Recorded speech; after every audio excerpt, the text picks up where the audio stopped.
Bapak, Ibu, dan saudaraku yang terkasih dalam Tuhan Yesus, hari ini adalah hari Senin tanggal 16 Desember tahun 2024.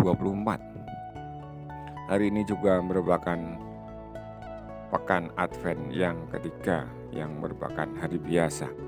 Dan Injil hari ini diambil dari Injil Matius pasal 21 ayat 23 sampai dengan 27. Lalu perikopnya adalah dengan judul "Dari manakah pembaptisan yang diberikan Yohanes?". Inilah Yesus menurut Matius. Pada suatu hari Yesus masuk ke bait Allah. Ketika ia sedang mengajar, datanglah imam-imam kepala serta pemuka-pemuka bangsa Yahudi kepadanya. Mereka bertanya, "Dengan kuasa manakah engkau melakukan hal-hal itu? Dan siapakah yang memberikan kuasa itu kepadamu?" Bapak, Ibu, dan saudaraku yang terkasih di dalam Tuhan Yesus, bisa dibayangkan ketika Bapak Ibu mengajar lalu ada orang menanyakan seperti itu. Bagaimana perasaan Bapak Ibu dan saudaraku yang terkasih? Kita melihat bahwa di dalam kehidupan menggereja ada struktur organisasinya. Mungkin dari Romo sebagai ketua Dewan Paroki, lalu ada wakilnya, ada bendara, sekretaris, dan seterusnya. Lalu masih ada bidang-bidang yang banyak sekali. Bidang itu lalu diisi oleh tim pelayanan yang juga banyak sekali. Yang diduduki, ditempati oleh banyak orang. Demikian juga di lingkungan. Juga ada ketua lingkungan, ada sekretaris, ada bendara, dan seterusnya yang juga ada seksi-seksinya. Termasuk di stasi atau di wilayah juga demikian. Namun Bapak, Ibu, dan saudaraku yang terkasih dalam Tuhan Yesus, mereka semua yang ada di sana di dalam kepengurusan itu belum tentu mereka itu belajar berorganisasi dengan baik atau mengikuti organisasi dengan baik. Sehingga ada saja orang-orang yang namanya ujas-ujus. Artinya tidak mau aturan, mestinya mengikuti pimpinannya, mestinya mengikuti komandannya atau yang di atasnya, tidak melakukan dengan sendiri-sendiri. Lalu di dalam kepanitiaan juga demikian, seringkali terjadi demikian. Belum disetujui oleh ketua, sudah langsung dieksekusi. Bagaimana ini bisa terjadi? Ini mengenai otoritas. Juga di dalam kehidupan gereja yang lain, otoritas mengajar misalnya dari Bapak Paus, lalu Bapak Uskop, lalu ada Romo, ada yang lain-lainnya, termasuk biarawan, biarawati, suster, bruder yang memang mereka mau mengajar. Tetapi ada pula kelompok-kelompok misalnya yang berhak atau bisa memberikan pengajaran seperti misalnya konsili-konsili atau sinode-sinode atau yang lain. Nah, ini membuat supaya pengajarannya betul. Lalu juga kalau di dalam kehidupan menggereja itu lancar perjalanan baik misalnya berliturgi atau pewartaannya dan seterusnya. Bapak, Ibu, dan saudaraku yang terkasih di dalam Tuhan Yesus, Tuhan tadi ditanyai, siapakah yang memberikan kuasa kepadamu? Siapa?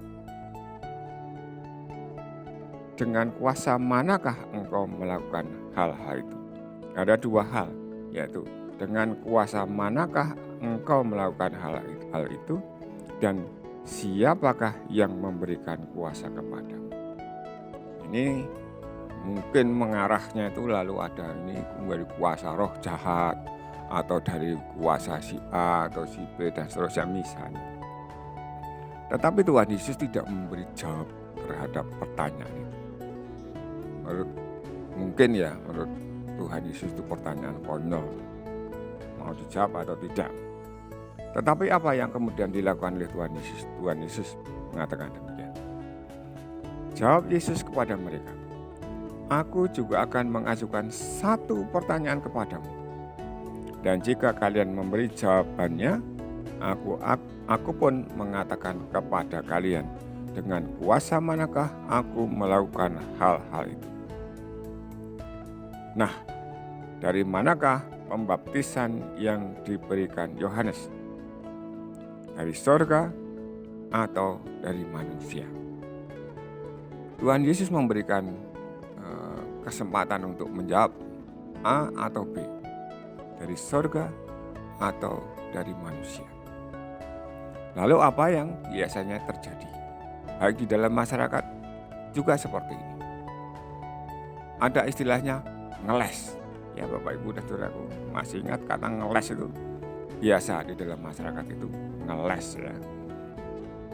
Lalu kita lanjutkan. Mereka lalu berunding satu sama lain, jikalau kita katakan dari surga, ia akan berkata kepada kita, "Kalau begitu, mengapa kalian tidak percaya kepadanya?" Pada Yohanes maksudnya. Tetapi jika kita katakan dari manusia, kita takut pada orang banyak, sebab semua orang menganggap Yohanes ini nabi. Mereka lalu menjawab, "Kami tidak tahu." Maka Yesus pun berkata kepada mereka, "Jika demikian, aku pun tidak mau mengatakan kepada kalian dengan kuasa manakah aku melakukan hal-hal itu." Demikianlah sabda Tuhan.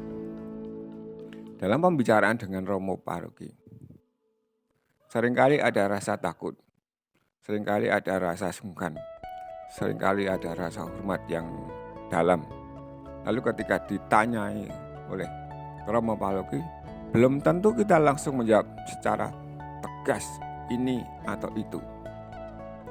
Tetapi seringkali juga dijawab dengan kurang tahu atau saya nggak pasti, seperti itu. Atau dengan apa seperti ini juga. Lalu jawabannya ya tidak tahulah. Kalau di dalam masyarakat ditanya soal iman, pengetahuan iman, lalu jawabannya juga saya tidak tahu ya. Saya belum mengerti, saya belum paham. Atau saya harus cari dulu referensinya. Itu yang biasa terjadi. Menurut saya kadang-kadang juga namanya ngeles saja. Sebenarnya tahu tetapi tidak mau jawab.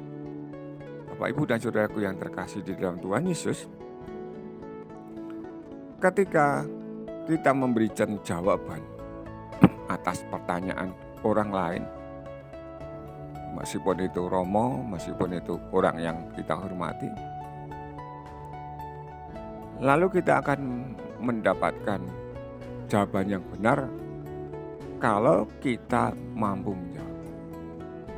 Menjawab itu belum tentu jawaban yang benar, tetapi bisa jadi salah. Pengalaman saya dengan romo-romo yang sepuh itu, kalau ditanyai ya saya pasti jawab. Kalau salah, romo langsung mengajar. Itulah keuntungan yang saya dapatkan, bahwa saya kemudian setelah menjawab salah itu, lalu saya diajari, digenahke, diberitahu, ini loh maksudnya demikian. Lalu saya bisa menjalankan apa yang sesuai pengajarannya itu selanjutnya. Tetapi ketika saya tidak mengatakan apa-apa atau saya mengatakan tidak tahu, lah bagaimana romo bisa memberikan penjelasan? Sekali lagi bahwa itu memang terjadi di masyarakat. Kita juga misalnya berwawan bicara dengan orang-orang yang tidak seiman, demikian pula. Maka semestinya kita memberikan jawab apapun yang menjadi pengetahuan kita, iman kita. Ya kalau kita nggak bisa menjawab sesuai pengetahuan, ya kita menjawabnya sesuai iman saja, lebih aman. Bapak Ibu dan Saudaraku yang terkasih di dalam Tuhan Yesus, semoga kita di hari Minggu ini dengan gembira menanti kedatangan Tuhan Yesus yang kita akan menyambutnya dalam tanggal 24, 25 yang akan datang, dan mungkin pada masa Natal ini. Semoga kita semua semakin lama semakin memahami apa yang dikerjakan Tuhan Yesus, lalu apa yang seharusnya kita kerjakan. Amin. Berkah dalam.